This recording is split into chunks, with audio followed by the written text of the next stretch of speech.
Good evening, Reinvestors community, and wherever you are tuning in from, whether it's the west coast of BC or the east coast, whether it's 6 o'clock or 9 o'clock or 10 or 11 o'clock, or maybe you're international right now and it's early morning or midday. I just want to say thank you for joining us and welcome to our Reinvestors November meetup. We have two awesome guests. One you know very well, right above me on my Zoom screen, Randy Mullen, co-founder of the Reinvestors, and two, a new partner of ours, and a very handsome guy, I will say. He loves a little ego boost, Darren Voros. And it's a great conversation that we're having today, something that I think a lot of people are very interested in, and it's all about how to create more density. You buy a house, and how do you turn it into 2, 3, 5, 10? And the reasons behind that, some of the challenges that people go through, and some tangible tactical tips along the way. So I'll start the evening off with just a quick intro about us. If you're new, I think most people I've seen so far are well aware of who we are. But for the newbies, welcome. For new or recurring, please just say hi in the chat and from where you're tuning in from. And then Randy's going to take it off and give you a quick rundown on a triplex that we're midway through on and going very well on, and then Darren's going to finish off the night with an even cooler story. So everybody, if you're not on the video camera right now, I invite you to come and share your beautiful face, makeup on or makeup off. No judgment here. We just want to see your excitement, and like the little kid here, my exciting faces.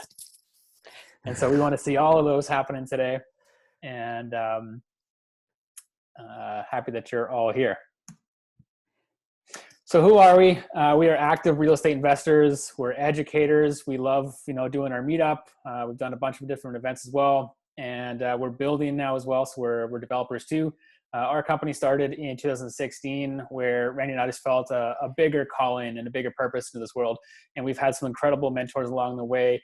On the purpose side of things, on the real estate side of things, and business, personal development side of things. And so huge shout out to Cole and Ray and even Darren here. I'll continue to give you plugs, I guess, through the night. For investment side of things, I started in 2012 was my first one. I think, Randy, you were about a year behind me. And then as a business, we've done over $10 million in real estate here, local to the South Vancouver Island around Victoria. And it ranges from single families, even a condo, to small multi-families and developments. We've done about 5 million, maybe a little bit more now since the Skyview raised and actual capital raised. And everything that we do is with OPM, famous Other People's Money. And then on the education side of things, we've done this meetup for 4.5 years. As of this month, man, it's been 4.5 years. It's wild. Feels like just yesterday we were shaking in our boots at the boardroom. But we've done 2-day workshops. We've had a huge amount of growth in our community online, which has been really cool to see all the communication and activity and the new partnerships and relationships that are being building through the Reinvestors community online. We've done big events like the Expo, and Synergy Mastermind is the most recent kind of educational piece that we do, which is also with Darren. And just really excited to share everything that we have with people who want to take advantage of it. We are on a mission to financially educate 1 million people and inspire them to invest in real estate so you can start living a more fulfilled life. How quick can you go? That's how well we know it. And this is something that we probably say 4 or 5 times a day. It is truly our North Star and our mission statement. And this is why we are here tonight. And a big part of that is our Go Big to Give Big. So this is kind of our motto, and we're inspiring others to go bigger with their dreams, to give bigger with their profits. And so for us, we call it a for-purpose business. So our meetup, when it's paid in person, we take 100% of our door revenue, our tickets, and we give that away to Kids Sport Victoria. We donate that to awesome organizations like them. And if we build a house, if we flip a house, we build a house, and not necessarily like that in that order, but every way that we're doing business, we're always trying to have a charitable component to it and work it right into our bottom line. And so that we know if we make $100,000 on a deal, we're giving a section of that away to an organization in need. And so I know as we're going into the holiday spirit here, keep Kidsport in mind for Victoria or wherever you're tuning in from. There's chapters across Canada. They're an awesome organization. And as Randy said, he kind of stole my thunder. I was going to give Megan a big shout out. But Megan, wherever you're at, I don't know if you're tuning in or not, shout out to you. Shout out to Kyle Kerr, who's Victoria dude here, awesome real estate agent that we work with. And then another shout out to Sitka Law. I know that they are crazy freaking busy, and just appreciate you prioritizing our community. So Sarah or Christian, if you're listening or watching right now, thank you so much for all the work that you do. Green Mortgage Team and Real File also great contributors and supporters of you guys, our network, and that wraps up our beautiful sponsors. Guess it's my turn. Lights on you. You just want to make sure you're admitting anyone new that comes in. Yeah. So one of the projects Steve and I started working on earlier this year is called George Street. It's a triplex, and when we asked Darren to come in and speak tonight, he started talking about an eightplex that they're converting and some other stuff he's doing. And we just thought, man, it'd be cool to show people something local to, I'll say Victoria people, and then local to something in Ontario. Our base has spread across Canada. So showing people that what we're doing works basically in any market, and showing people that you can do it in a $500,000 home or a few $1 million, and where Darren's going to be playing with his renovations and kind of a little bit smaller scale and a little bit bigger scale. So we thought it'd be cool to tie the both of them together. To start this off, one of the things that we've been working on as a brand and a company is some more marketing, ways to get what we're doing out there and trying to draw new people in and drawing some new attention. So we have, it's going to work. Cool. So I'm going to play this quick 1-minute video for you guys. This is not live, and this is not the final version. We have a little bit of editing left to do, but just wanted to show you guys a little bit about the project and what we do with our investors as we walk them around. As Steve shared, part of our education of what we like to do is walk people through our projects. We're an open book. We've never hidden anything from anybody that's asked. We've walked people through all of our projects, and this is typically what we're starting to do. So would love to showcase to you guys a little bit of what we're doing, and this is what this can work here.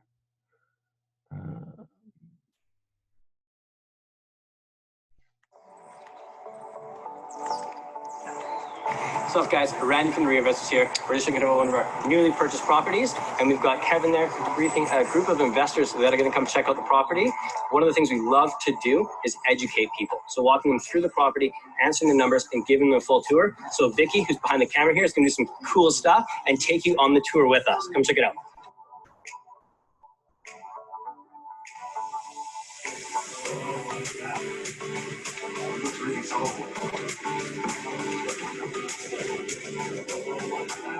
So we have 2 panels in here. This is kind of common space and leverage a lot of what we're trying to do, because we have 5 or 6 of our tenants that have wrote us letters saying, hey, we love renting from these guys. They did quality work. They did awesome projects. You want to make sure you have some sort of pan and drain. So we're actually going to have a proper drain in there with the pan that floods down into it. So out of anything ever leak or anything happen, the water just drains out. We're not going to flood.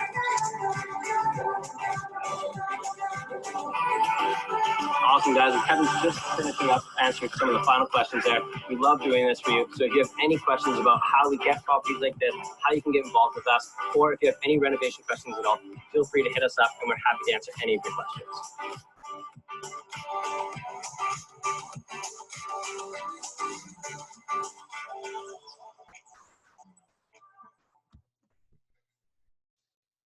That's a quick preview for a video that we're going to be launching here. Again, a few quick edits. Why I really wanted to show that is because we love opening up our doors. And one thing people are so scared to do is ask for help or ask to learn. I know Darren's a similar person that loves opening up and sharing.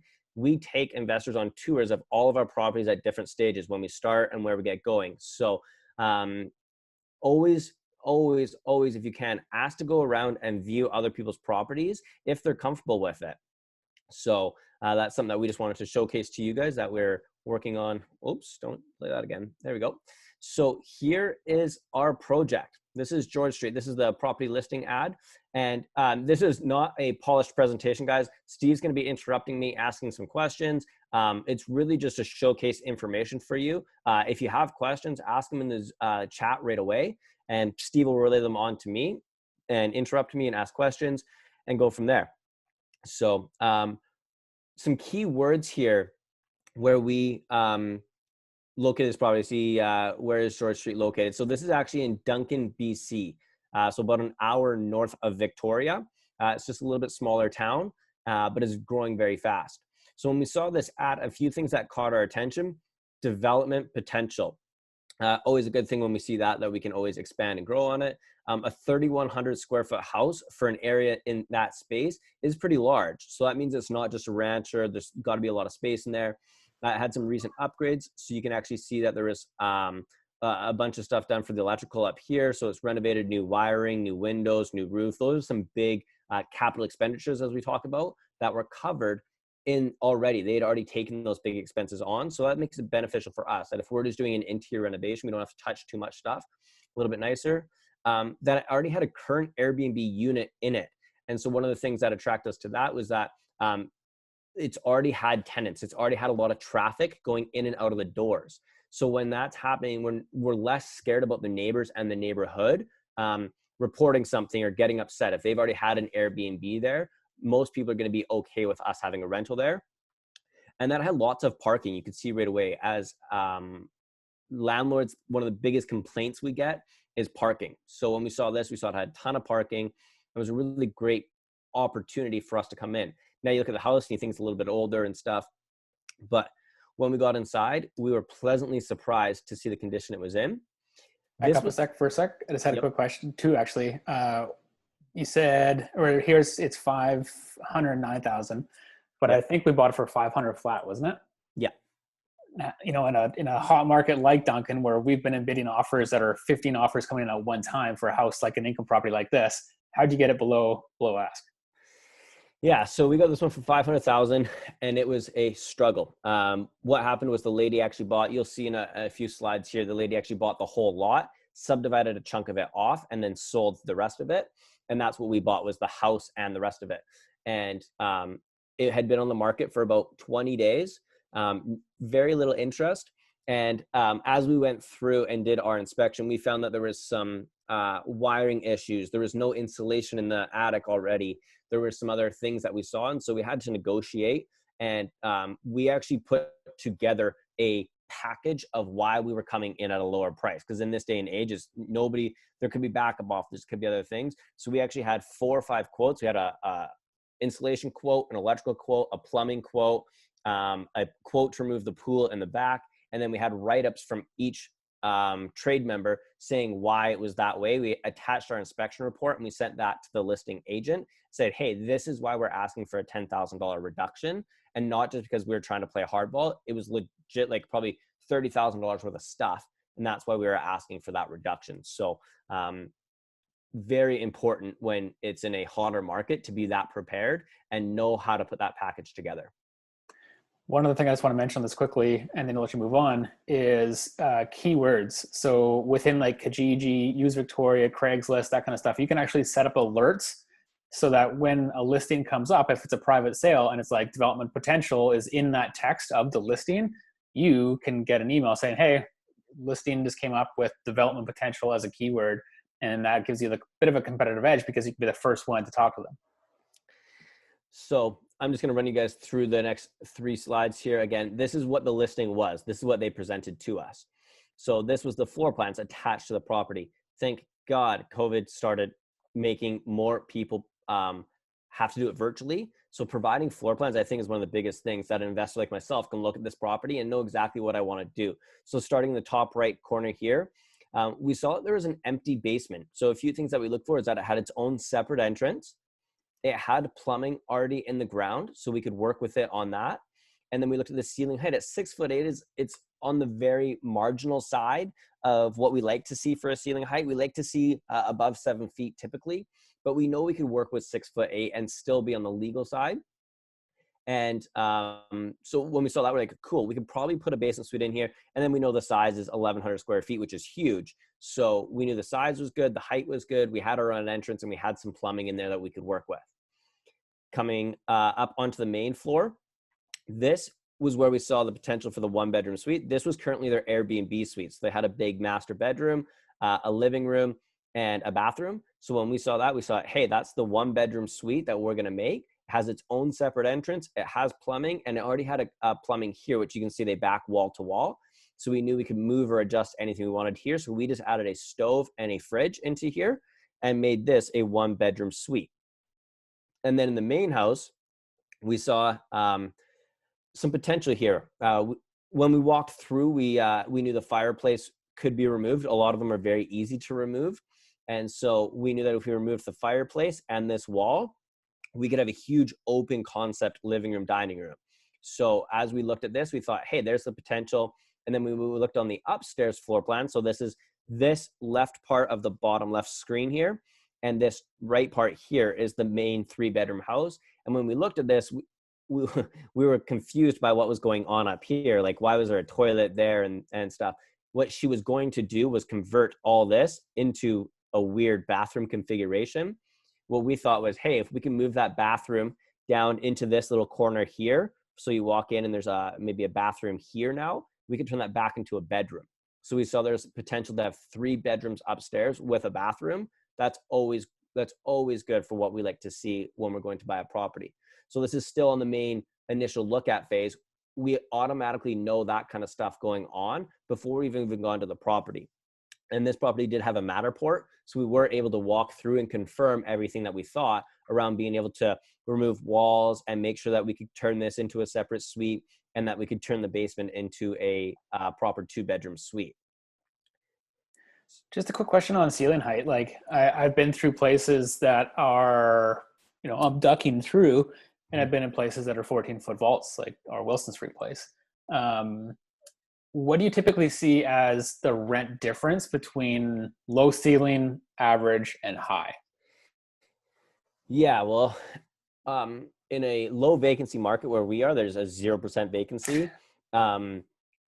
It really defines a good space versus a bad space. And it might not be a difference in rent price. It might be a difference in renter quality.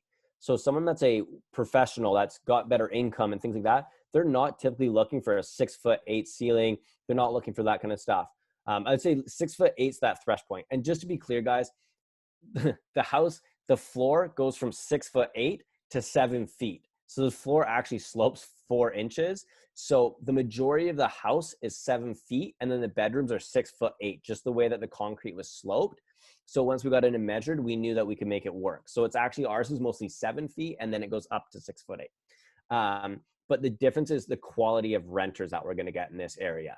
So we're seeing a lot of bright open spaces, and a high ceiling will get a way better quality tenant, and people aren't wanting to move on. People want to stay there and make it a long-term home. When you have a smaller ceiling height, typically it's a lot more transient. People want to stay there less and less because they want to move into a brighter space. They don't want to feel as cramped. Moving on to the next slide here. This was the development potential they were talking about. They put together a really nice package when they were selling the house here. So as you can see, proposed lot A is what she subdivided and owns. So we actually don't own proposed lot A yet. We own all this existing in what is lot 4 here. So what she did is, when she did this subdivision, they actually said, hey, we're looking for more infill in these kind of areas. If you could, we could actually subdivide this property one further. So we could actually subdivide to a 3rd lot. So she got that drawn up in a potential plan that met the city requirements for a proposed new lot. And when we called the city and talked to them, they were very positive in wanting to make this a 3rd lot for us. So it really just increased the potential value of the property, knowing that we could either build a house here, we could create a separate lot, we could sell it off. It gave us a lot of different options to work with, but knowing full well that we had all this extra space to work in was a huge benefit for us, for possibly putting in a carriage house or another project, which you'll see coming down the road in the future. So this was the potential for their development, and it looked very, very promising in our talks with the city. You touched on one thing on one of the last slides about parking, adding a full additional house there, isn't that going to kind of cluster F the whole situation? Yeah, so in talking to the city, there's a few different things we had to look at here. There's a garage right here that's existing. And in order for us to put in a whole second lot, we would have to get rid of all of this. So this is the full proper length driveway. So it'd be 2 separate driveways going down. Parking wasn't an issue here because there's actually a lot of space in and around this area. When we finally looked at it, at what we wanted to do, we didn't want to have 2 neighbors sandwiching our rental property, because that's just a recipe for disaster. That's people calling all the time complaining. So what we're looking at doing now is putting in just a carriage house in this back area here, instead of actually subdividing the lot. It still gets us very good income, and it keeps the lot ours. And then we can use all this space for parking. We can keep the garage where it is, and we could rent out the garage. And it keeps all of our, like, we own the everything. So we have space between our neighbors, and it just prevents a lot of complaints coming in. And that's something I do recommend, is looking at lot layouts when you are looking for rentals. If you're tucked in the back corner and you're planning on putting 3 units in a property here, and you have a house here and a house here, it won't be very fun for you as a rental with your neighbors. And one other just quick question on that is like, how can others and yourself, us, be proactive with working with the city on something like this? This is probably one of the biggest mistakes that people make, is they try and go to the city and tell them, this is what I'm doing, this is what I want, instead of going to the city and saying, hey, how could we make this work? So what we do is we go to the city, and this is what we did on this project. We went to the city and said, hey, this is what they've proposed. What we'd like to do is, we actually don't even want to subdivide the lot, but we still want to provide that extra housing that you guys are looking for. So we looked up their OCP, their official community plan. We knew what the official community plan said. They wanted more infill housing, and they wanted more creativity. Literally right out of a line from their thing. We want to create creative infill housing. So we went to the city and said, look, you guys want creative infill housing. How can we work together to make that happen on this lot without us having to subdivide it? Because that's going to cause too many problems with both the houses here. They said, we totally agree. We do want to create infill housing. So what we proposed was, hey, why don't we put a carriage house here? But in our bylaws, what they say is you can't have a legal suite and a carriage house. In our bylaws, it just says you can only have, it's called a 2-family dwelling. So you can only have either 2 families in your entire property. What we propose to them is, why don't you give us a 2-dwelling, 3-family property? So what that allows us to do is have the main house, the carriage house, and a legal suite. So we actually worked with them to create more legal infill housing. So what is the final product going to be? So at the end of the day, we're going to have 3 suites and a carriage house. 2 suites are going to be legal. The carriage house is going to be legal, and then we'll have 1 illegal suite. It's not, we don't have the zoning for a triplex. We only have the zoning for a house with a suite. So we are having 1 illegal suite, which I want to be clear to everyone. Not everything you do is going to be perfectly legal, and you just have to be aware of the repercussions that can come. They can come and shut down our 1-bedroom suite, but we've created the space by not subdividing the lot. We have a ton of parking, and we know the neighbors are okay because they already ran an Airbnb on the property. So we know there's not a lot of complaints that are going to come from the neighbors, which allows us to feel very confident in keeping that 1-bedroom suite available. And we will make any tenant that moves into it aware of it. So just so that they know that there is a little bit of a risk on our end, that if something happens, that could happen. We're getting a variance to say that we have a 2-dwelling, 3-family property. So what this does is, a lot of people are going in and applying for a rezoning to get a carriage house on their property. And the District of North Cowichan that we're working in has a zoning designation for carriage house. By going in and working with the city and talking to them, being open-minded, by working with them on their schedule, by trying to come up with creative ways, by finding their OCP and literally highlighting the piece and putting it in an email that says, you want creative ideas for infill housing? Here's my creative idea. Would you be open to this discussion? They came back and said, we would love to just do an amendment to the, like a variance to the current zoning on that property. So our property is going to be R3, and in the R3 bylaws, there's actually going to be a line that says 3016 George Street is a 2-dwelling, 3-family property. It's not going to be zoned for carriage house. It's not going to be zoned for anything else. So that allows us to bypass the whole rezoning process. We don't have to go through the application. We don't have to go through as much council and problems with the city. It's going to be very quick, a few months, and they're on board with it. And it's a simple amendment to the current zoning on our property, which is fantastic. The house is going to be a 6-bedroom, 3.5 bathroom, 3,000 square foot house. And then we're going to have a 2-bedroom, 1 bathroom, 900 square foot carriage house. We're going to have fully fenced separate yards for each suite. So the basement suite will have its own area, the 3-bedroom and the 1-bedroom, all fully fenced. And then the carriage house will be completely separately fenced. So we'll have entire spaces for each property. I think that's very important when you are doing these properties to make it their own space. When you just have an open backyard, your tenants can get frustrated. Where we rent, there's a lot of dogs. It's a lot of trades guys. It's a little bit smaller town. So people want that backyard space. So by putting the fully fenced stuff, what we're trying to do is eliminate tenant problems, eliminate complaints from the neighbors. If they have their own fully fenced yard, their dogs aren't running around everywhere. Tenants have their own space to work in. People really like that. And then you can see our rents there, just again, fully transparent. Our 3 bedrooms go for about $2,000. These are fully renovated. 2-bedroom, 1,600, and our 1-bedroom go for about 1,000. We probably could push those up a little bit, but this allows us to find the best renters at the best price. And we're very confident in these numbers because we have 8 other properties in that area that are all renting for these prices. Quick question from Sandy. Great question here. How long did it take you to work with the city on zoning options?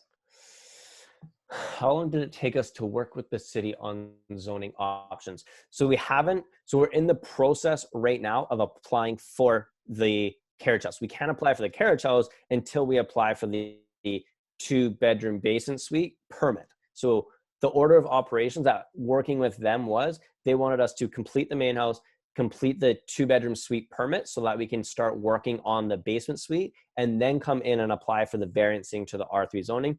Their words are about 3 to 4 months to go through the amendment process and to get the variancing, because we do have to go through council for it.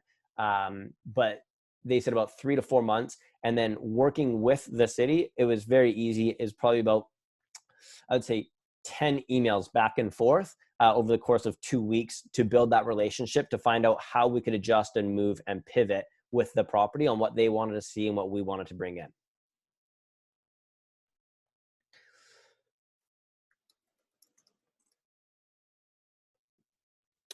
I saw one other question here. What's wrong with keeping the Airbnb? So to be clear on that, we are still possibly going to keep it an Airbnb.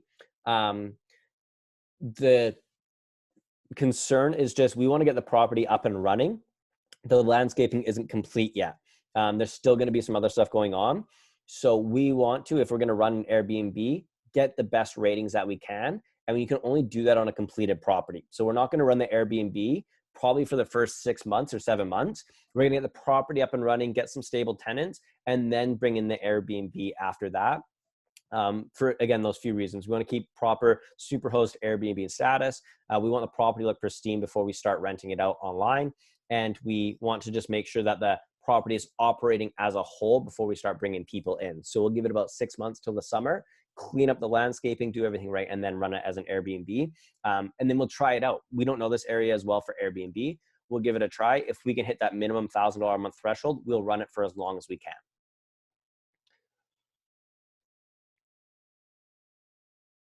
I see, is getting a permit for the basement suite typically 3 to 4 months, or is it just because you're doing the carriage home? Interesting.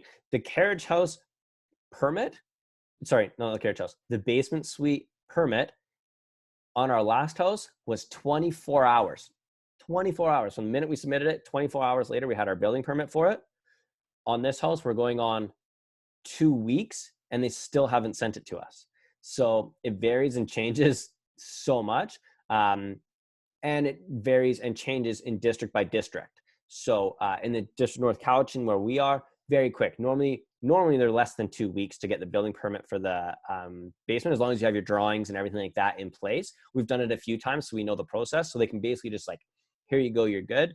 Other towns and other districts, sometimes it can be a while. I know some friends of ours that are renovating in the Victoria proper area, and sometimes they wait 6 months to a year to get a permit to do that kind of work. So it just depends on the designation of the property and where it is and what you're doing. But where we are, typically very quick to get the suites in. And that's also a byproduct of talking with the city.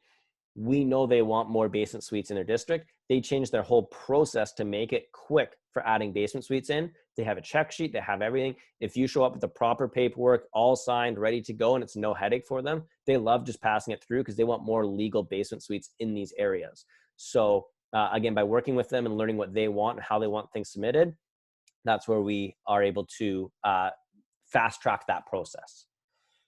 And what happens if you don't get the variance in for the 2 dwelling, 3 family? If we don't get the variancing for that, then we'll we'll honestly look at reapplying for the subdivision. And if we don't get that, then we'll just have a nice big yard sitting there and we'll just wait on time. They want it, and we talked with the planning. So the way it kind of works in the cities, you have like a planning counselor. He helps you put the package together, and then he helps you take it to council. He said in an email that I have, we are 100% in favor of doing this. So if we don't have that, then we'll go back and renegotiate with them on how we can do something different for this property. If not, the reason we bought the property was for the 3 suites in the main house, and the cash flow, which you'll see on my next slide here. The cash flow that we're going to be making on this property is about $1,000 a month. So that's without the Airbnb. Sorry, not without the Airbnb. Without the Airbnb, without the carriage house. So this is just the 3 suites operating as normal.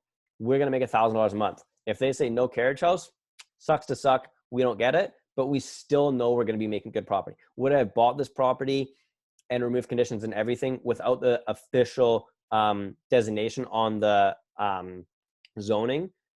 If it didn't cash flow and we needed that carriage house, no, I would have made that a condition of sale that the property was zoned for a 2 dwelling, 3 family property before I removed subjects. So just to be clear on that. Same with the Airbnb. I would never buy a property with the income being based off the Airbnb. I would always, because it's just such a liability these days, I always base it off of what the rent would be from that property and then scale it. So if we can take that 1 bedroom and turn it into $1,500 a month with Airbnb, then our cash flow just goes up $500. But our worst case scenario is here. To walk you guys through this spreadsheet a little bit, the after repair value of the property is going to be about $675,000 when we're done. Says our comparables, says our realtor, says people around. I put the purchase price of $650,000. We bought the property for $500,000, and we're putting about $150,000 into renovations on the property. What we did, I don't know where that slide went. It's before. Oh, I missed one. So we purchased the property for $500,000. We're renovating it for $150,000. Total in is $650,000. Our ARV is $675,000. What we did is we bought it all cash. So this is a strategy that we started doing about 2 years ago and has worked for us. Typically, you would normally do a buy, renovate, rent, refinance. We've tried that and been burned pretty hard because a lot of the times you can't refinance quickly. You can't get a lot of the money back out. They know exactly what you bought it for. They want to know what you paid in renovations. It's kind of a bit of a headache. That's in our district. Doesn't come in as high. Yeah, the appraisals don't come in as high.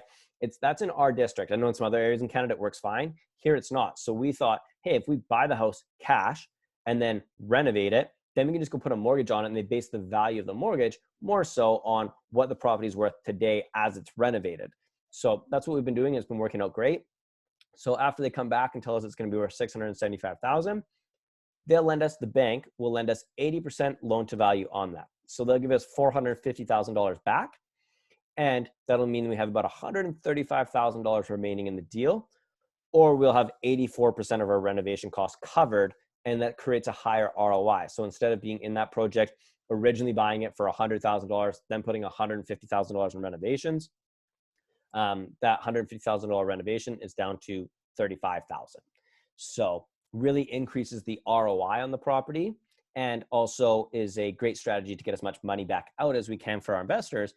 And luckily for us, we're working with an investor that has this kind of capital cash. That $650,000 back into his bank account. Well, I guess the 540. If he gets that back in his account, what's he going to do with it? He's going to want to use it again. So we'll go do next project. We've done this on a few different projects with this one investor. Buy the property, renovate it, get his money back out, and then do it again. This one here, as you can see, will make more sense now. This is our cash flow analysis. So we have about $675,000 repairs, $650,000 mortgage going in at 20%. Our rents here, I put them in at $4,500. We always allow for vacancy. Going down, we have our taxes, our insurance, some maintenance and repairs. Even though it'd be a fully renovated property, we still always put it in. We have a landscaping. If you don't have a landscaping fee and you have landscape around your property, you cannot expect your tenants to take care of it, especially when you have 3 different tenants with 3 different fenced yards. We just pay someone to come in and do it. And then we always just put in a little bit of property management if we can. If anything ever happens to us, that takes care of it, as well as sometimes we do charge that as our fee. And then you can see down here, our mortgage rate at 2.75 is fairly conservative right now. And then, and we did a 30-year M. So what that produces for us, $900 a month or almost $1,000 a month in cash flow. As you can see, the property worth $780,000 in 5 years with a 3% appreciation, leaving us with 30% ROI. So not a bad little property here. And then when we add the carriage house to the property, it'll be about $150,000 for us to add the carriage house. We've already put all the services in place when we were renovating the property. So we have water, sewer, and electricity already set up for the carriage house. So it's pretty simple. Just build a foundation, drop a property on it. And that'll bring us about $1,800 a month. And anyone that's in real estate investing knows about the 1% rule. Your gross monthly rent, if it can be 1% of your purchase price, is a great investment. This is well above the 1% rule. So it just adds a lot of cash flow to the property. And again, that $150,000 will get financed. We won't be in it for $150,000. We'll probably only be in it for about half that. Quick question on the rents. More and more people, as we're seeing with this trend of COVID, are wanting more and more space. So are you finding that the 1-bedroom is more difficult to rent out right now? Yes and no. Because rents are so high where we are, a lot of people can only afford a 1-bedroom. So a lot of people are okay with just going there. The 2 bedrooms are becoming more, it's kind of, the COVID's a weird thing. People want more space, but people also want their own space. So if you are sharing suites in a 2-bedroom, a lot of times they want to separate and go to 1-bedrooms. But at the same time, people also want more space. So they'll upgrade from their 1-bedroom to 2-bedrooms. In the area we live in, we're basically evenly split across all different suites on how bad people want to rent it. A lot of families, a lot of people coming together for 2 bedrooms, and then a lot of people wanting to be by themselves. What are you seeing as the number one in demand? In the town we're investing in, a very blue collar town, the 2 bedrooms are in huge demand because it's a lot of, I'll say trades guys or a lot of blue collar people coming together and sharing a suite together. Or the 3 bedrooms, to be honest, because there's a lot of families that cannot find places to rent right now and are having to leave their houses. Just going to finish up here with a few quick pictures of the properties. So you can see that's where the carriage house is going to go. We've already got the services in place. This is our electricity here and our water and sewer there. All we got to do is just put that in there. If we don't get the approval, if something doesn't happen, we just turn it into grass and sit there and wait. So we'll turn it into a parking spot and rent it out. I don't care. We'll find a way to make money off of it. But already ready to go.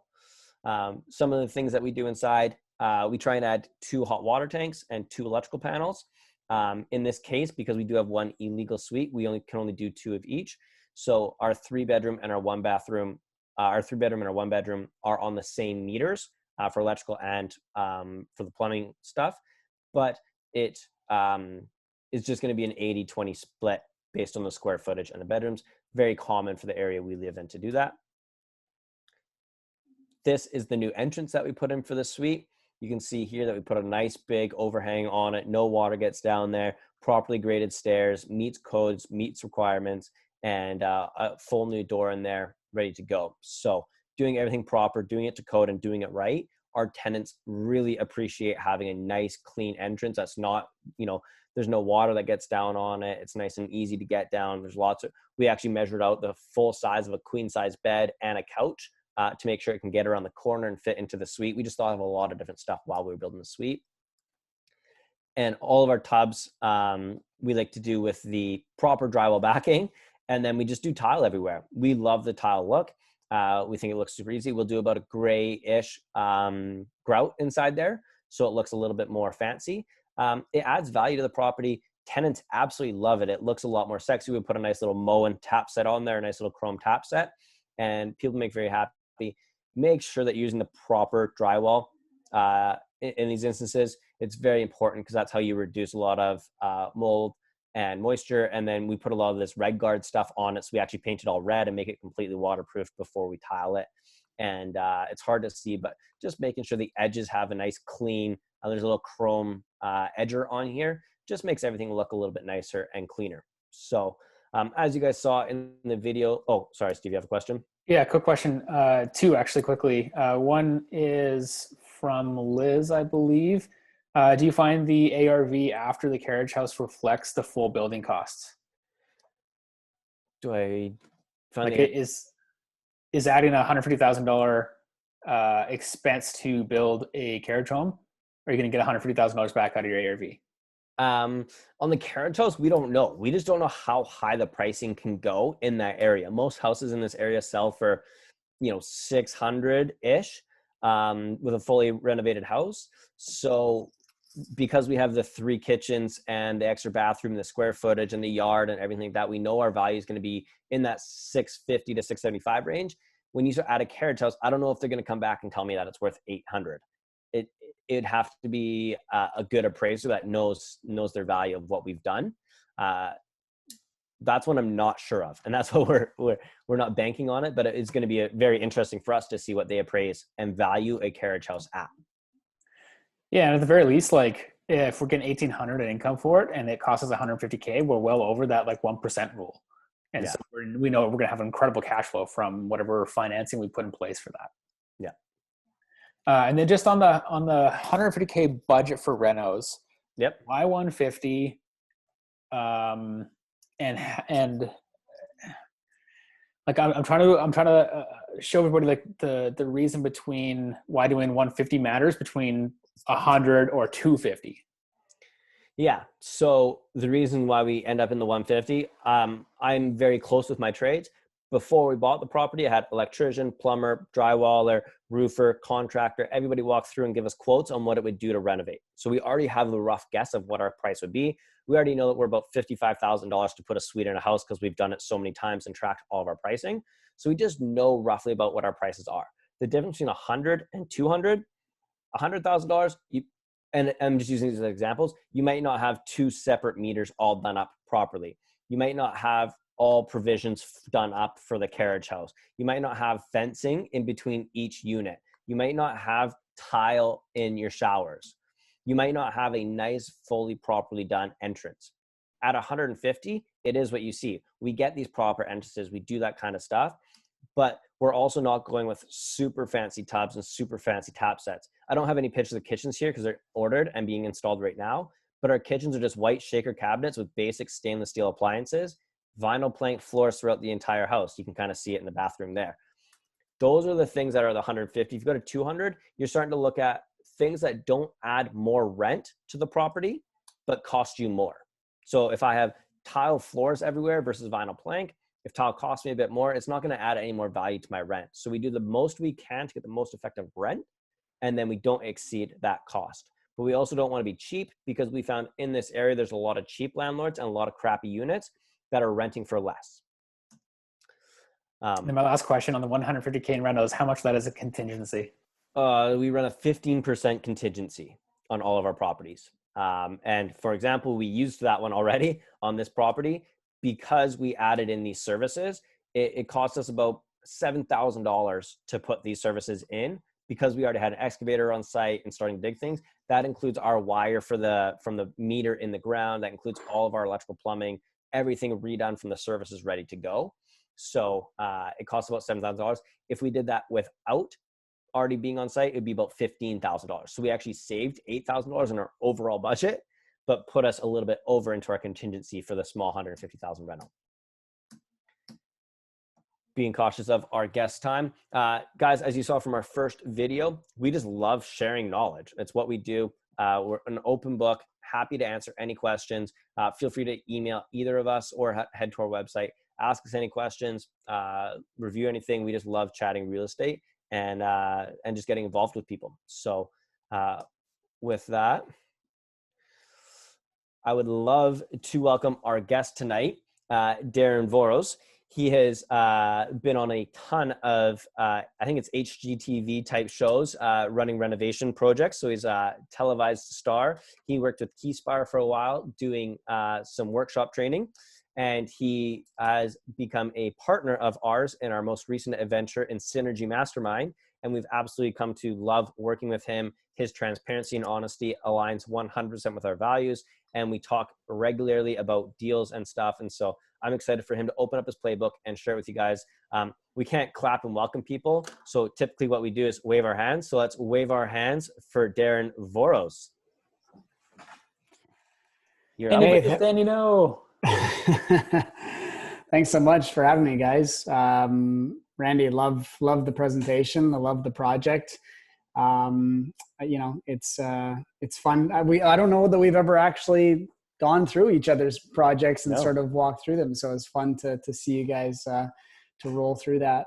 I wanted to say hi to some people on here. There's people from the East Coast and West Coast that I'm seeing. I see one of my coaching clients, a couple of my investment partners on our Dovercourt project. And so it's great to see people, you know, migrating from our meetup to your meetup and back and forth. And it's just a wonderful community to be a part of across Canada. So let me jump in. I guess we'll talk about our project, which is in Toronto here. Let me just share my screen. It's always such a, can you guys see that? Yeah. Awesome. All right. Well, this is 67 Oakmount Road. This is in prime High Park, Toronto. For those of you that know the Toronto market, basically about 5-minute walk from Keele or High Park Station, right off of Bloor and steps to High Park. This picture is myself and my business partner, Alona, who's probably in bed right now because it's pretty late here. But we purchased this property in June of this year, and we're just now getting underway in terms of renovating. But I'll kind of walk you through the process, and feel free to interrupt me at any point and ask questions along the way. I will definitely not want to speak for 40 minutes nonstop. So if you guys put questions into the chat, Steve will relay them on to Darren during the presentation, just so it's not everyone interrupting all the time. Perfect.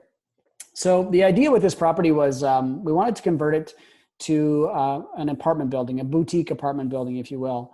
The square footage was significant on this property, so we saw the opportunity to be able to increase the density.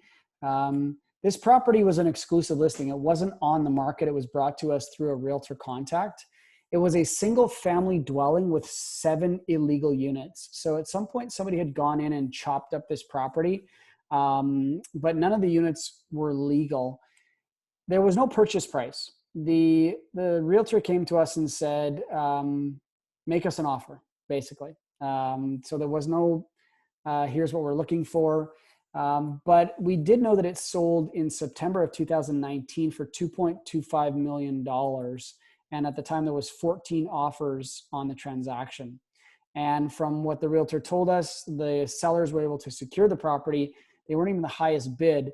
They were actually $100,000 under the highest bid, but they had, I guess, good conditions, or they had a good track record, and the sellers felt comfortable with them moving forward. So we knew going in that we weren't going to be able to get it for 2.25. And so we kind of did the reverse math on it. So in Toronto, we have double land transfer tax. So I knew there was $85,000 in land transfer taxes. They would have cost about $60,000 to carry this property for the 8 or 9 months that they'd had it. They were going to pay about $140,000 on realtor fees on the back end as they were selling it. They were able to deliver vacant possession from the previous sellers. So there's definitely a value that comes along with taking over a vacant building, especially with 7 illegal units in it. And I knew they wanted to make profit. They weren't going to do this to break even or lose money. So what we did is we offered them $2.75 million for this transaction. They countered at 2.825. And that's essentially where we settled on for the conditional period. So we got it under contract. And this is something that I always tell people is like, get it under contract and then do your due diligence. And you can always come back and try to negotiate later. So we had a 30-day conditional period, which is unheard of in Toronto, especially with the market that's happening here. We had 30 days to do our due diligence. We had to give $150,000 deposit, and we asked for a September 1st closing. So this was middle of June. We had 30 days to do conditions, which was about middle of July, and then we would have had 45 days after that to close. So the first thing we do once we get the property under contract, for those of you that are looking to do conversion, this is a bit of a zoning lesson. It's going to be a quick zoning lesson. But the first thing we do is we look up the zoning on the property. So you can see address here. This is just in an interactive search on the City of Toronto's website. It tells me the RD.0.6, and then there's an X73 number. So when I look up the zoning, it tells me that this is residential zoning. The D value equals the floor index. So that's the amount of space that we can develop on this lot. And then there's an exception that is basically there's some sort of rules that have come in with other properties that may not be in relation to this one, but you want to make sure you look at those numbers. But the exception on this property wasn't relevant. So when you look up the R zoning on a property, this is very easy. You can find this in your local municipal bylaws. It's very easy to search it and do some research on your own so that you can tell what you can build on this property, on this lot. So the permitted residential building types in an R zone are detached all the way through to an apartment building. So just by looking at the zoning bylaw, I know that I can put an apartment building on this lot. You got to dig a little bit deeper than that though, because there's going to be other things that come up. So for instance, building depth. You can do a 17-meter building for a detached house or a semi-detached house, but you're only allowed 14 meters for a duplex, triplex, fourplex townhouse or apartment building, which seems kind of counterintuitive, that you can have a single family dwelling that's actually longer than an apartment building, but that's just the zoning bylaw. The height restriction in this neighborhood is 10 meters essentially, because there was no indicator next to the height. So we know we can build a building that's 14 meters in length and 10 meters high. That D number that I referred to earlier was the floor index area, which that tells us how much square footage we can develop on this lot.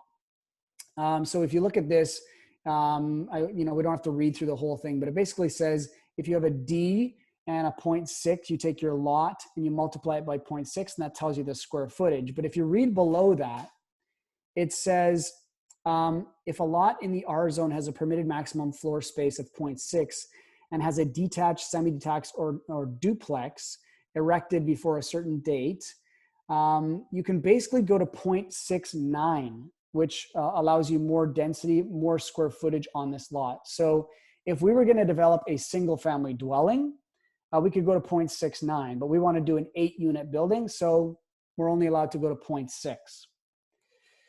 So here's the calculations that we make. Our lot size was 42 by 198. This is a very irregular lot size in Toronto.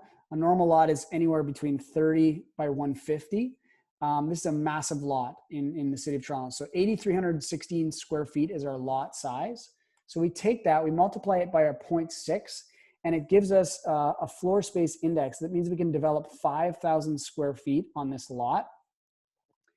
That means about 1,250 square feet per floor. And because our building height is 10 meters or 33 something feet, we can go basement, main floor, second floor, and third floor. So we can do 4 floors of development here at about 1,250 square feet per floor. Our building height is 33 feet, and our building depth, an apartment building, is 46 feet. So that's what we basically looked at in our due diligence phase, and we realized that we could, probably do, 6 or 8 units in this building. 1,250 square feet per floor. We're looking at 1-bedroom units of around 550 to 600 square feet. And there's no restriction on unit count. You can put as many units in here as you want. It just has to meet these parameters. And then we find a little bit of a loophole. So there's a zoning loophole that says, despite regulation, whatever, in the R zone, each dwelling unit in a detached house or semi-detached house may have more than one secondary suite. And this is something that changed the game for us, because essentially instead of doing an apartment building, which as I showed you earlier was only able to be 14 meters long and 10 meters high, we can actually go to a single family dwelling with 7 secondary suites. Because the zoning bylaw allows us to do more than one secondary suite in an R zone. So now we're a single family dwelling. We can go to 17 meters and 10 meters in height. And we can go to that 0.69 on our density, so we can develop another 1,000 square feet. So when you look at the calculations now, basically we're into, these were the old calculations on the apartment building. But now when you take those same calculations and you go by 0.69, we'll go to 5,700 square feet. That's 1,400 square feet per floor. We go to 33 feet in height, 56 feet in depth. And again, there's no restriction on the unit count. We could have 27 secondary suites in there if we wanted. Now there is a bylaw that says the gross floor area of the secondary suites has to be, 45% of the main dwelling unit. So we will trigger a variance there, but we'd rather go in for a variance on secondary suite square footage than having to go in for a variance on building length, building height, and things like that, because that's where your neighbors start to get a little bit antsy when you start to say, we're going to make our building longer than what's allowed. So when they look at something like floor space area for secondary suites, it's not something that they can really quite fully understand. And maybe I'll stop there. Steve, if you have any questions or you want to jump in, I'll be happy to answer anything at this point. Yeah, definitely.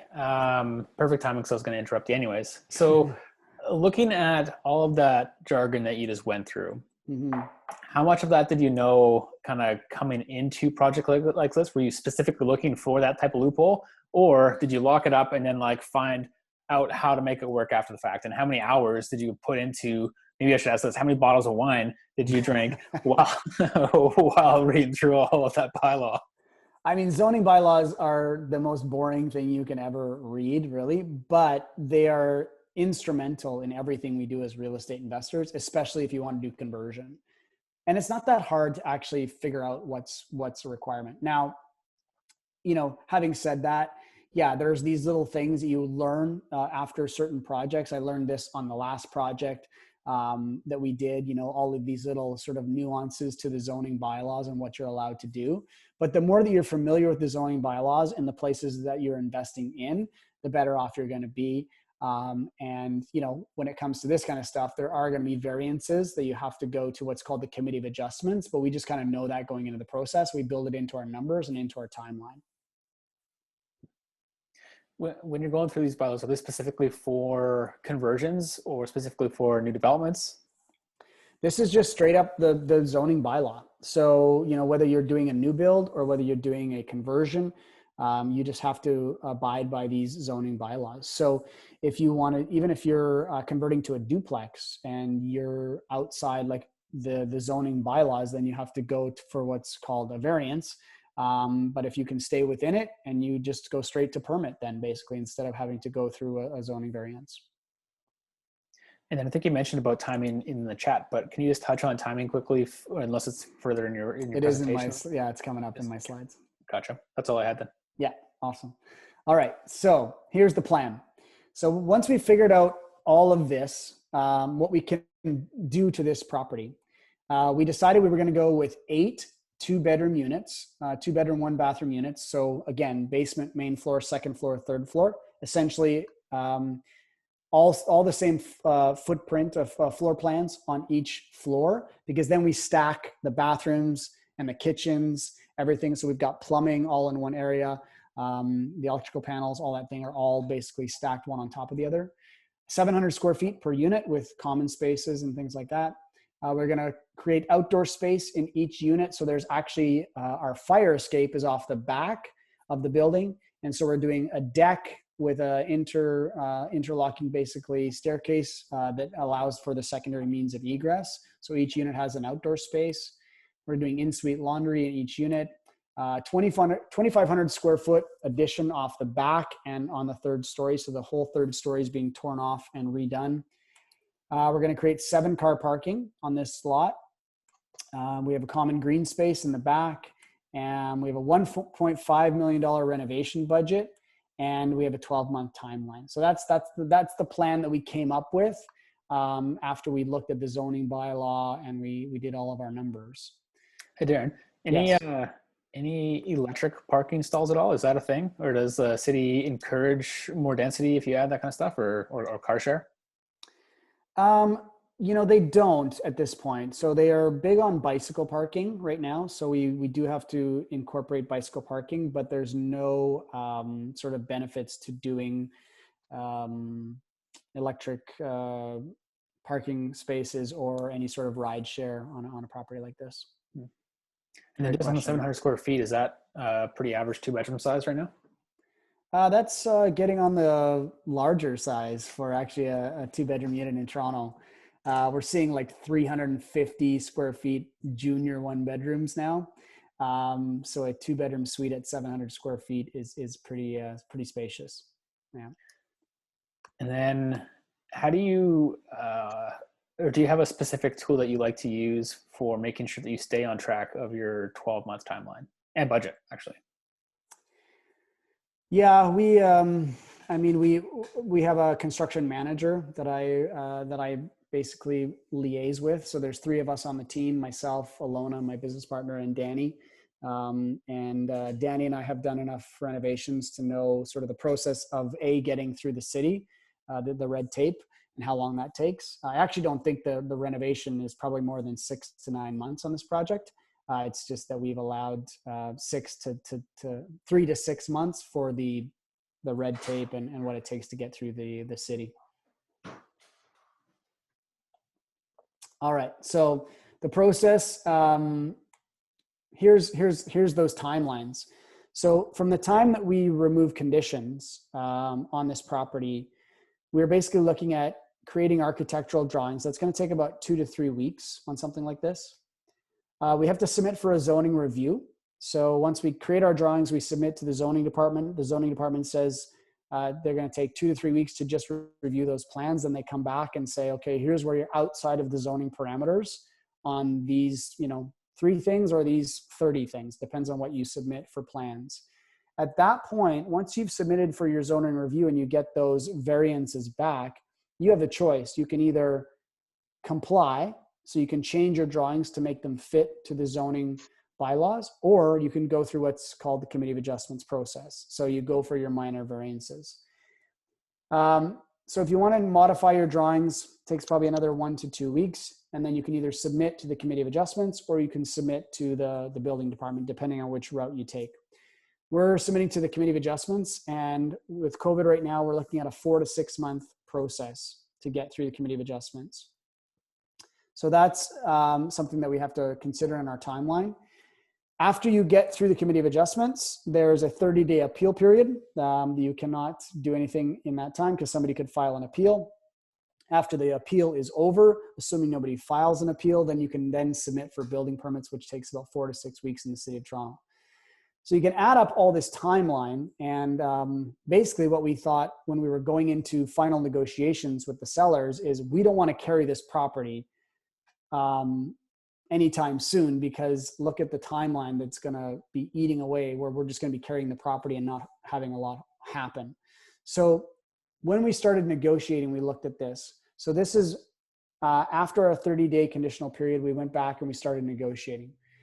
So we asked for a $2.75 million purchase price based on some of the things that had turned up in the property with the addition. Some of the waterproofing was an issue. There was some asbestos.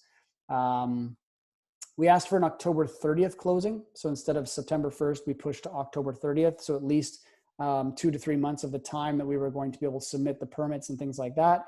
The sellers were carrying the property and we were not having to carry the property.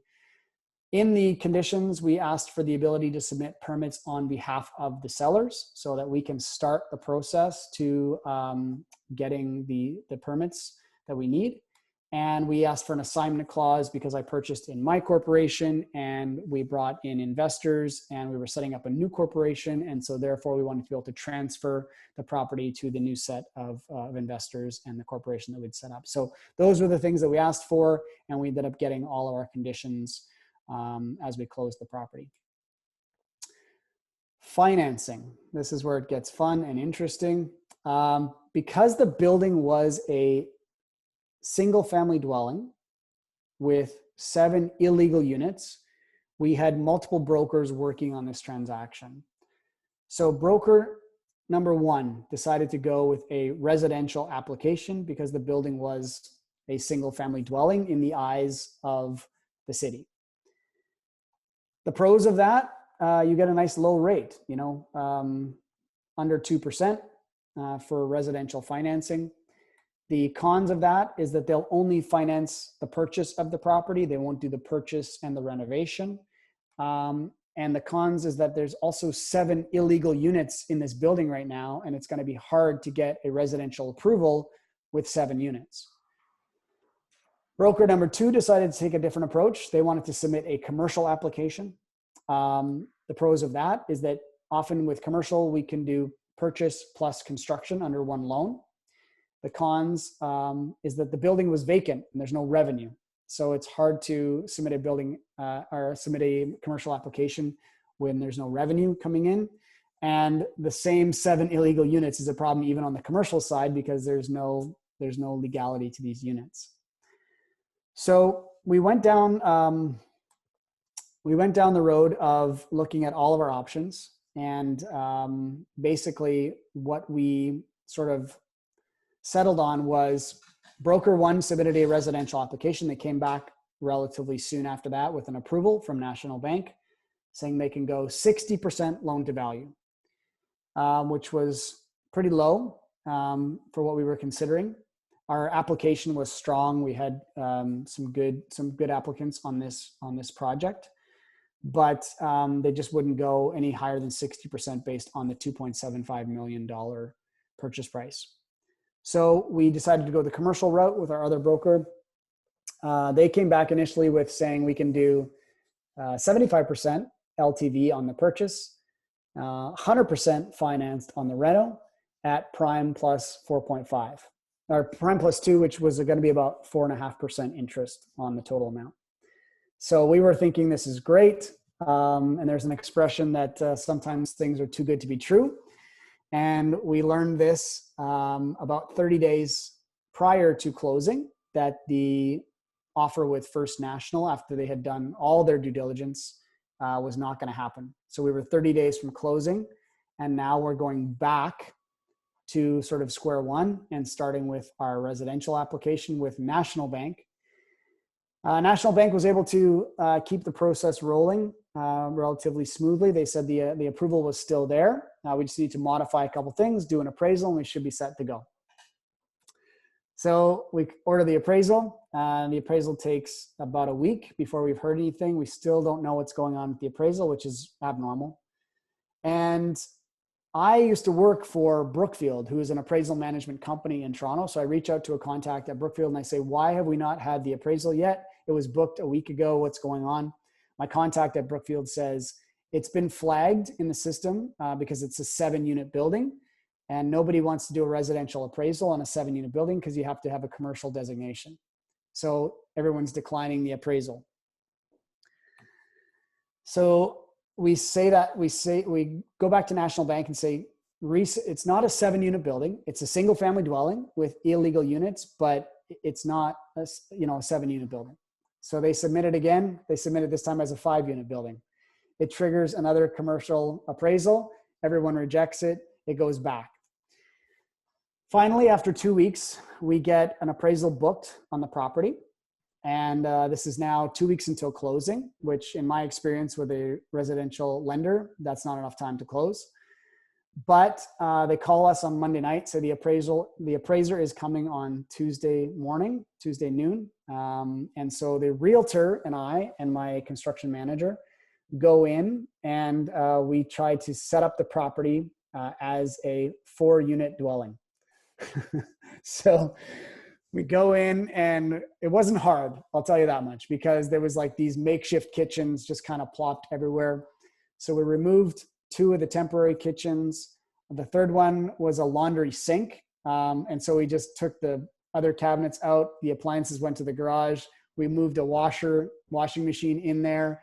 We stacked all the appliances in the garage. We put tarps on it. So you couldn't really see what was going on. And the following day, the appraiser came in. There was 1 kitchen per floor. It got sent back as a residential building because it was 4 units or less. And we ended up securing our residential financing and being able to close on the property about 5 days later after the appraisal came in. So it was a tricky scenario, but we made it through. And this is something that I guess we just all come up against as real estate investors from time to time, is do whatever you need to do that's necessary to get the thing across the finish line, because that is often the hardest part. I got to jump in here and ask a couple questions, but dude, I feel for you. That sounds like a nightmare. And we had a couple of calls like while you're going through it, and Randy and I would be talking about something, and we're gonna see Derek sitting there going, "Oh, gee-buzz." But congrats, man. I know you pulled it off. But a couple of quick questions from the group, and one for me, like specifically about the conditional units as you're buying it. It kind of sounds like with these makeshift kitchens and a laundry sink as something that's in somebody's unit, that he bought it probably as a C, D type of property. Is that the type of tenants, or like what is the improvement going to look like to attract different types of tenants? You're going for like the A+ tenants, you're going for B tenants with like light upgrades, or are you keeping the laundry sink in the kitchen, or?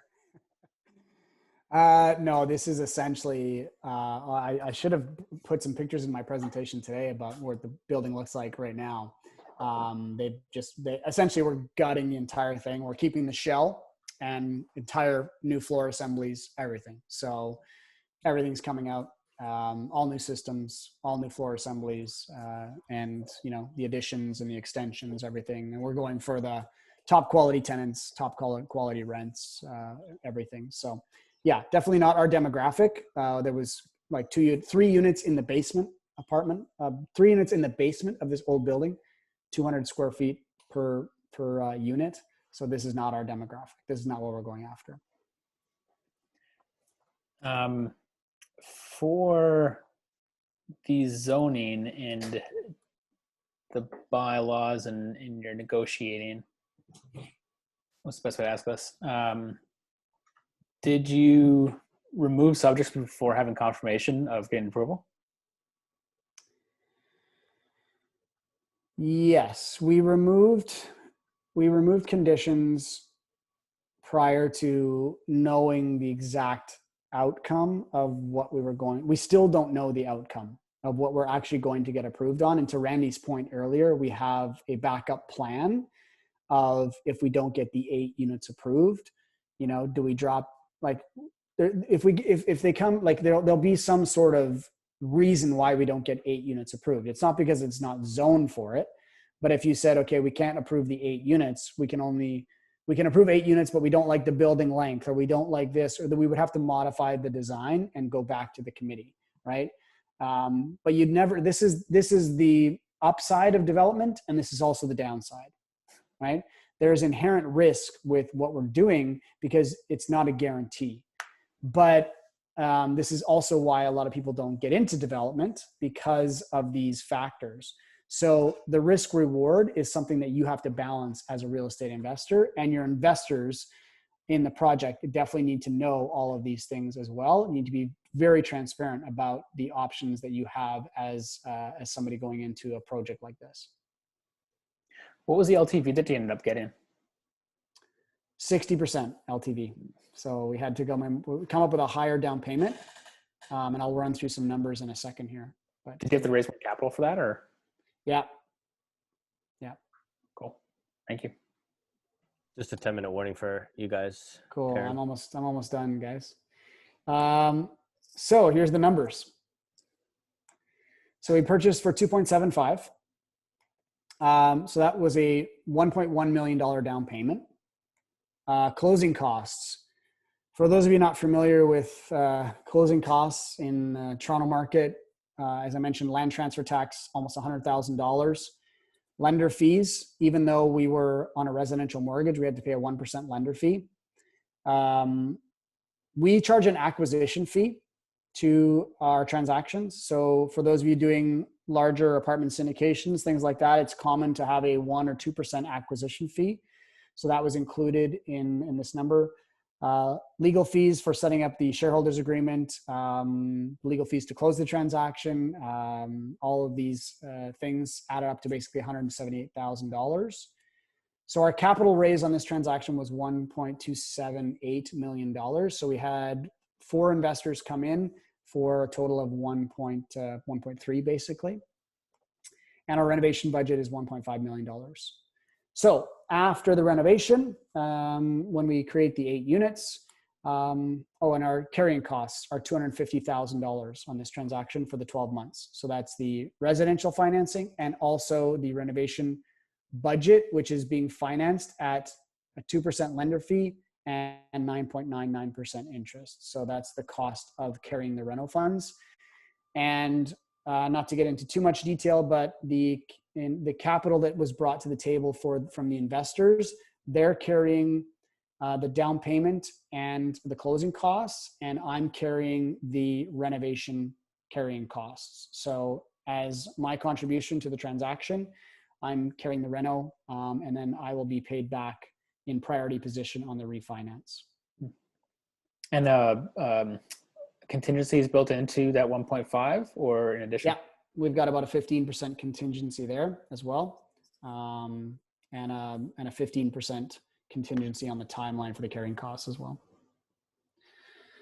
So our after repair value on this project will be around $5 million. That's not based on comparables. That is based on $200,000 of net operating income that this building will bring in, about $20,000 per month, at a 4% cap rate, which is pretty standard in the city of Toronto. Our new mortgage will be $3.75 million. This would be a new CMHC mortgage, which is great rates. Yes, you want to stop there? I got to stop you there. You just said $20,000 a month in gross income. Yeah. Divide that by 8, you're at $2,500 for a 700 square foot 2-bedroom.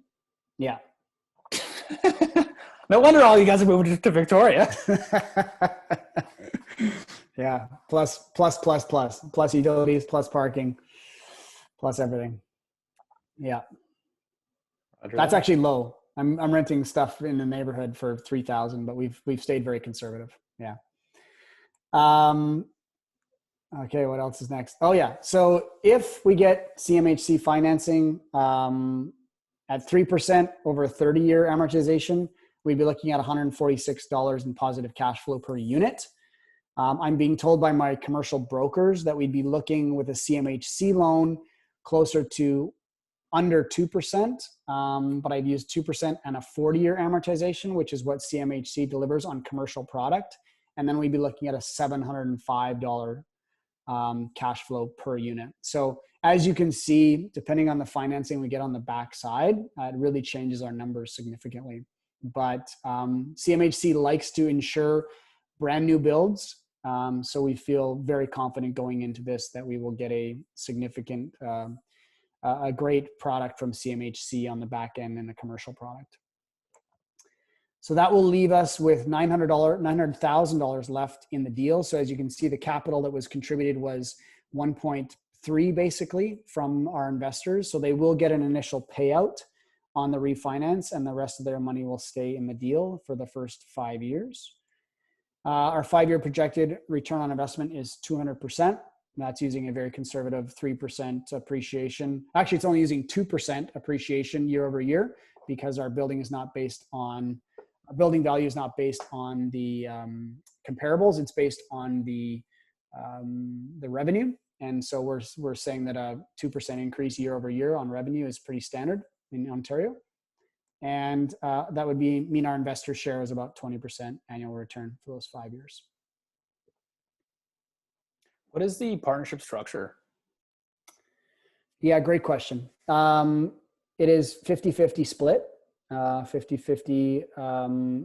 The investors bringing all the capital, as I mentioned, for the down payment closing costs. I'm bringing the renovation carrying cost money. I'm being paid out in priority position on the refinance, and we will hold the project moving forward on 50-50 split. But all cash flow goes to the investors first and foremost until their initial investment is paid back. And then after that, we take our 50% beyond there. So they're in priority position as a preferred return. Nice. And is it a joint venture agreement? Is it a LP corp? It is a shareholders agreement. So yeah. Cool. There was a quick question here. Are you bringing in a quantitative appraiser for the project to draw your funds out? You know, some people are probably sitting here like, "Oh, you get $1.5 million. You can head to Mexico pretty quickly and nicely on that and not even rent the building." Yeah. How does that process work to get that 1.5 out? Well, that's the plan. I was just going to get the 1.5 and take off.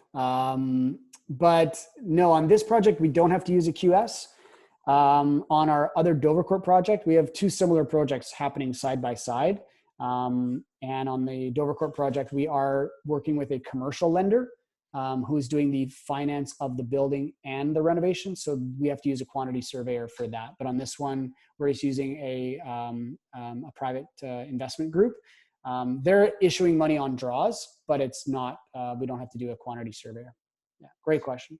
And just so people know, the draws, like, you know, once it's framed, he'll get another draw. And then once the drywall's finished and painted, they'll get another draw. And then, so it's broken up into certain stages and it's all mapped out. It's not like somebody just randomly says, here, another just go like, hey, I need some more money. Typically, you know, not like, hey, give me more money. It's set out to be like, okay, we'll give you X amount of dollars to get to X amount of point. When you hit that point, you get another draw. It's similar to what Steve and I have on a smaller scale with our project now.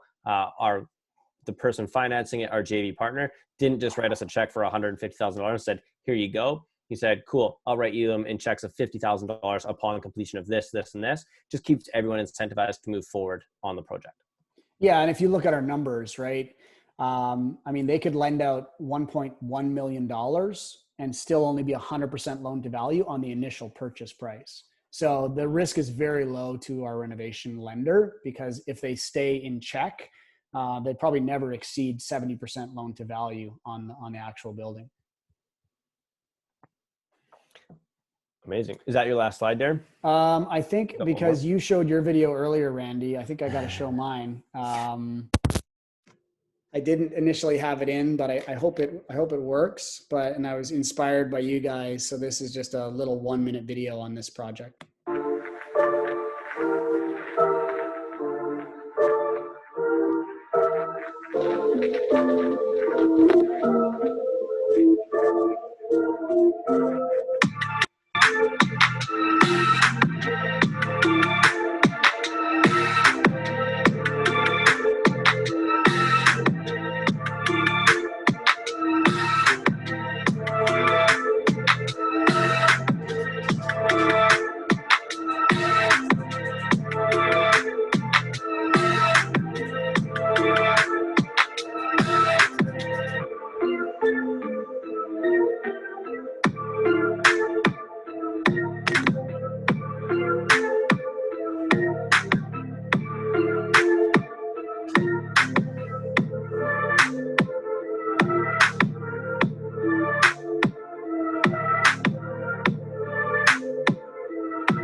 Dude, that's rad. That's it. And this is the team. We've listed everybody in order of importance here. So Alona's first and foremost, and me, then Danny. Do you have a contact info slide? Yeah, I do there. Yeah. So there's some renderings of the building. And if you want to get in touch with me, feel free to reach out, info@darrenboros.com. What was the age of the original building? What's the age of it? Yeah. Built in 1890. Yeah. I did have one question for you. Yeah. On the construction side of things, did you have quotes prior to going in? Is that something you did after? I know a lot of people in here looking at doing renovations, buying properties, not maybe as big as this, but so much what I did. Like, at what point did you have the renovation budget set? We actually had it set before we removed conditions. Just looking at overall having done a few of these before, if you decide you're going to do an addition and you're going to go up 3 stories and it's going to be framing and all new electrical and everything, it's relatively easy within a ballpark number to sort of come up with a budget. And then once you get the drawings, then you can sort of, finesse it, but you want to have a pretty good number going into, before you remove conditions for sure. Cool. I don't think there's any other questions that I saw come in. So if Steve, you want to close it out? Yeah. Do we have a couple extra slides to share there, Mr. Molland? Oh, I can pull that up. Yeah, 1 second. And just as he's bringing that up, Darren, I think that was really awesome. That presentation was mint. You must have learned a couple of things from the presentation that I gave you on your YouTube channel. I did. Thanks. Oh, that's awesome. As you saw, like if you want to reach out to Darren, you got his email. If you didn't quite catch it, Darren, can you just toss it in the chat real quick? Sure. Yeah. And maybe your social media handles and your YouTube channel too, so that people can follow along the journey, because I know that you can do a couple more videos, mid kind of renovation and then obviously complete to it too. And we all want to kind of go along with that, but thank you for that. That was really insightful for a lot of people and definitely learned a lot. For those that love these meetups, and I know that at least 68 of you do, because that's how many people are still on. Our next one sadly isn't until January, until 2021, which is going to be a whole lot better of a year than 2020, right? Usually we do a Christmas fundraiser, holiday fundraiser in December, but due to restrictions and the worsening condition of the pandemic, that's no longer possible for us. So we might whip something together. This is a little bit of a social, but the next official thing that we'll do is January the 20th. And we'll have another exciting lineup for you folks for 2021. So book in your calendars right now. We're not changing anything. It's always continued to be the 3rd Tuesday of each month at 6 p.m. PST. Throw it in your calendar on repeat, because every month we're going to bring you some fire, as we did today. And we have an awesome kind of chat and community on Facebook. Just look up the Reinvestors Facebook community. And if you could, please just drop us a review on Facebook or Google or something if you guys like this presentation. If you guys learned something, that'd be incredible. And just to close it out, if you do have some questions for Randy or myself, you can hit us up on Facebook, Instagram. Our website's just reinvestors.ca. Email us at info@reinvestors.ca. And if you're curious on surrounding yourself with more badasses, like a couple people on this, Randy and myself, you can look up synergymastermind.ca for our next year's mastermind. But with that being said, can you give a plug to Darren's next meetup and his YouTube channel? Yeah. When's your next meetup, Darren? We are doing one in December. I believe the date is December 1st, actually, which is the first Tuesday of each month. And yeah. So 2 weeks from now? Yeah. Recommend checking out their meetup. Really cool. They do investor pitches. So if you're looking to invest in a project or promote a project, they do that. And they do some really cool stuff for just sharing business updates and things like that. And then Darren's got an incredible YouTube channel. He's crushing it right now. His videos are awesome, very informative. He's interviewed a few people that I've seen on this screen and just doing some incredible things. So if you just YouTube Darren Voros, you'll be able to find him. Go give him a subscribe. It would make his day. And for the 10 people that messaged me privately saying the date was wrong, yes, it is January 19th, not January 20th. I apologize. With that being said, let's just do, everybody, if you can, give Darren some happy hands. I think that was awesome. And Randy too. Beautiful. I appreciate it. All the thumbs up, dude. Yeah, I know you and I will see each other this week, but everybody have a wonderful holidays if we don't see you before then. and wishing you a happy and healthy start to 2021. Thanks much, guys. Thank you. See y'all later. Thank you. Thank you. Okay.